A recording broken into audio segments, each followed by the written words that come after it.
Eto, magandang pag-usapan po ano. Ito pong latest post po ngayon mga kabida ni Presidential Legal Counsel Attorney Juan Ponce Enrile ano po, na?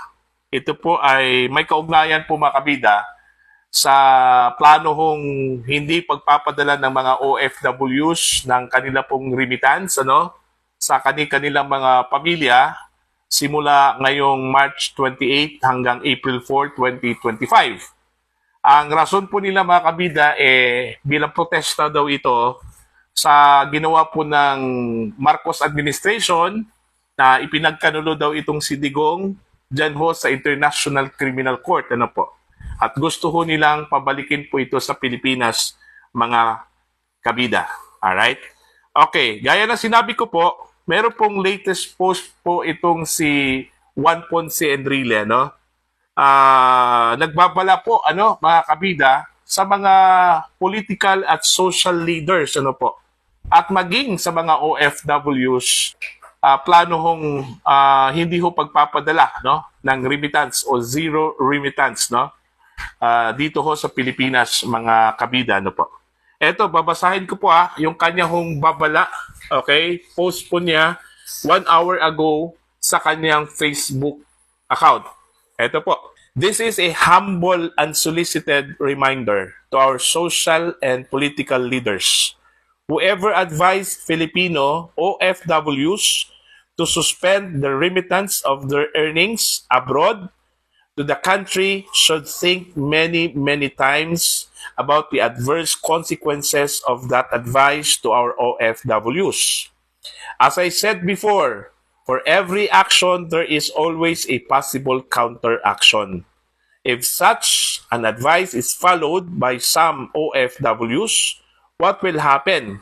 Should Congress, for instance, retaliate and cancel or also suspend the tax privileges of the OFWs that follow the advice. The OFWs are income tax-free on their earnings abroad. They do not pay travel taxes. They do not pay airport fees. They are exempt from the documentary stamp taxes on their remittances. And they are also exempt from filing income tax returns. In addition, they have to have passports to be able to work as OFWs. Congress granted these privileges to them by laws enacted by it. I earnestly suggest to our OFWs to study carefully that advice to them before they get burned by it. Ayun. So yung kanyang post po mga kabida, latest post po ito 1 hour ago sa kanyang Facebook account. Ano po, no? Kung babasahin mo yung kanyang post, yung tunada po ng kanyang post po mga kabida, para kung nagbabala po itong si JPE, ano? Sa mga tao na nasa likod at nag-udyok dito ho sa mga OFWs po natin, ano? Sa magiging consequences po mga kabida. Para bang pinamukha niya dito sa kanyang post na yung binigay at natatamasa pong mga privileges po ng mga OFWs po makabida, dahil po yan sa mga mambabatas po natin. Dahil ho sa Congress dahil ho sa Kongreso yan, ano? Para bang sinasabi po niya, may utang na loob po kayo sa Kongreso, kaya andyan, tinatamasa po ninyo ito pong mga privileges po. Diba? Kung tutusin po mga kabida, trabaho po yan ng mga mababatas po natin to protect our OFWs.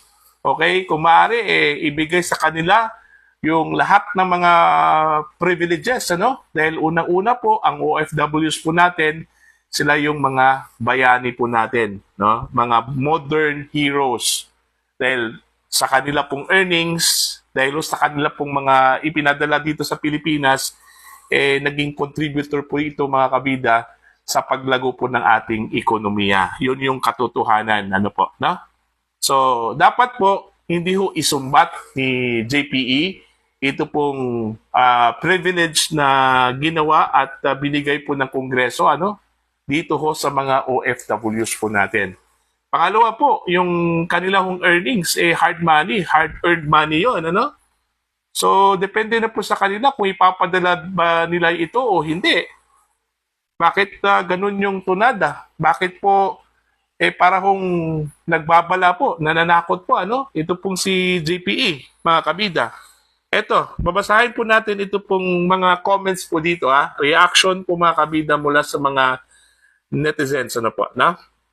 Yung kanya pong post 1 hour ago, nakakuha po mga kabida ng 3,800 reactions, ano? Tapos meron pong 1,500 comments and 486 shares po mga kabida. So, dami po ano, ng mga netizens na nag-comment, nag-react po dito sa kanyang post. Okay, unahin po natin itong post reaction po mga kabida. Isa sa mga nag-react po dito, ito pong si Teo Moreno, ano po, ang sabi po niya dito, ano, are you saying the Congress will retaliate? Okay? Is it the job of the Congress to protect the welfare of the OFWs? Na iba na pala, dapat pala re-rest back ang Kongreso sa mga OFWs? You are evil. Yun yung sabi po mga kabida ni Teo Moreno, no, sa kanyang reaction. Tapos, meron pong nag-react dito ho sa comment ni Teo Moreno. Anong sabi po ni Loris Bandiala? Louder, sir. Okay? Sabi naman ni Mark Averil Luzon, reading between the lines. Okay? Sabi naman po ni Wilfredo Blasa Calub, louder, sir. Okay? Meron pa po, no? Louder, sir. Joey Villacorta, nahihiya si Satanas o mahihiya si Satanas dyan. And then Mel Intia, ginagawang tanga ang Pilipino. This is the government we have now. Ang sabi naman po ni Edmond Gonzales po mga kabida, actually, we don't need a lower house. A Senate is enough. Imagine a small country with sandamukal na congressman. Okay? Pampagulo lang yan. Ayan. Okay? Sabi naman po ni Vin Martino, so, is this a threat for us, OFWs? Just asking po. Feeling namin kasi sa statement nyo, mukhang may panunumbat pa sa aming mga OFWs. So, wala na po ba kaming karapatang maglabas ng aming sama ng loob sa gobyerno? So, ibig sabihin po ba at opo na lang po kami sa lahat ng gusto ng gobyerno po? Nagtatanong lang po. Ayan, yun yung sabi po mga kabida ni Vin Martino. Ano po? Okay? Sabi naman po ni Collis Jcel, it's all right, Manong JP. Let's see how long the Philippines economy remains stable without us, the OFWs. Ayan po. So, George Esteban, sabi niya, it's the right of every OFW wants to do their remittances. Okay? Ang sabi naman po ni Dave Carlos po mga kabida, you cannot impose a double taxation on OFWs, di kami tanga.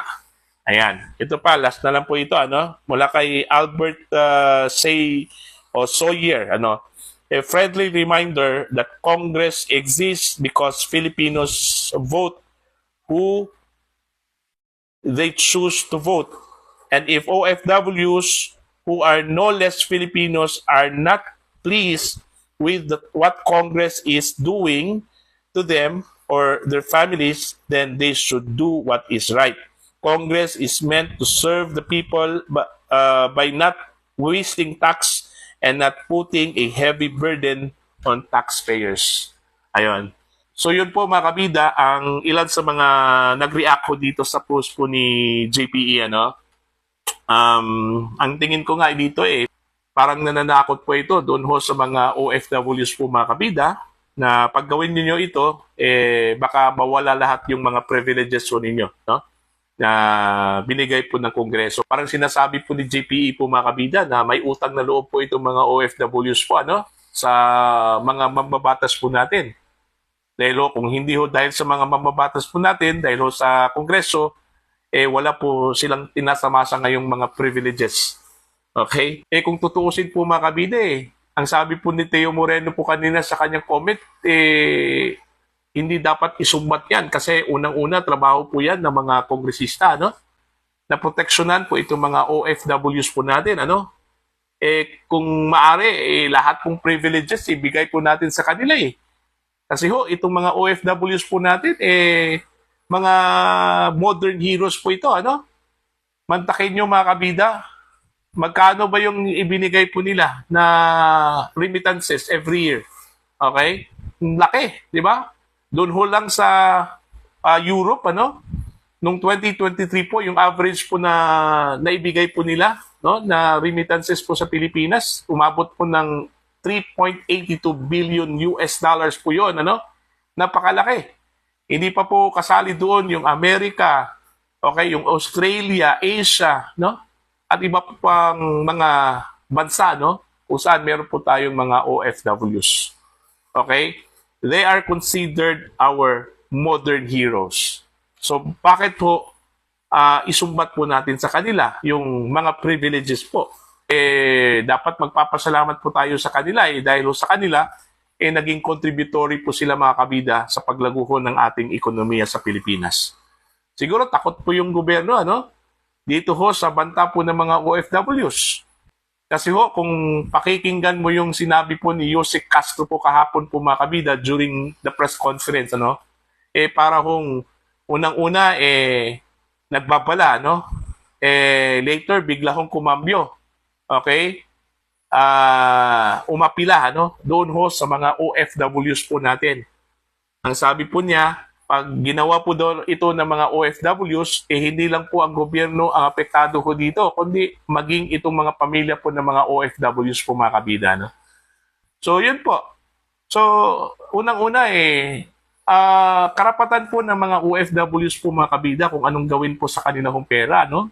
Hindi dapat ho dumidikta yung gobyerno, ano? Okay? Karapatan po nila kung magpapadala sila ng pera o hindi. Okay? Kasi unang-una po, hard-earned money nila yun eh. Okay? Dugo at pawis yung pinuhunan nila doon. Tapos papayag lang po sila, didiktahan po ng gobyerno kung anong gawin po ng pera po nila, no? Kung kailan po nila ipapadala yan o hindi, ano? Yun lang po yun, no? Karapatan nila yun. So, dapat hindi ho isumbat ni JPE yung mga privileges po na natatamasa po ngayon, mga kabida, ng mga OFWs. Dahil ho sa Kongreso, ang sabi nga niya kung mag-retaliate daw itong Congress, baka ho daw mawawala yung mga privileges Bakit? May balak palang mag-retaliate itong mga Kongreso po mga kabida kung sakali hong itutuloy po ng mga OFWs yung kanila hong plano, ano? Ngayong March 28. Diba? So yun po yung hindi ho maganda, no? Napaparusahan po ang mga OFWs because they just speak up yung saluubin po nila, no? Na gusto ho nilang ilabas dahil ho dito sa ginawa po kay dating Pangulong Rodrigo Roa Duterte. Okay? So mga kabida, ano po ang inyong opinion at comments ho dito sa post po ni JPE, ano? Laban po dito ho sa mga political at social leaders at maging dito ho sa mga OFWs po natin na nagbabalak kung hindi ho magpapadala ng kanila pong remittance o zero remittance simula ngayong March 28 hanggang April 4, 2025.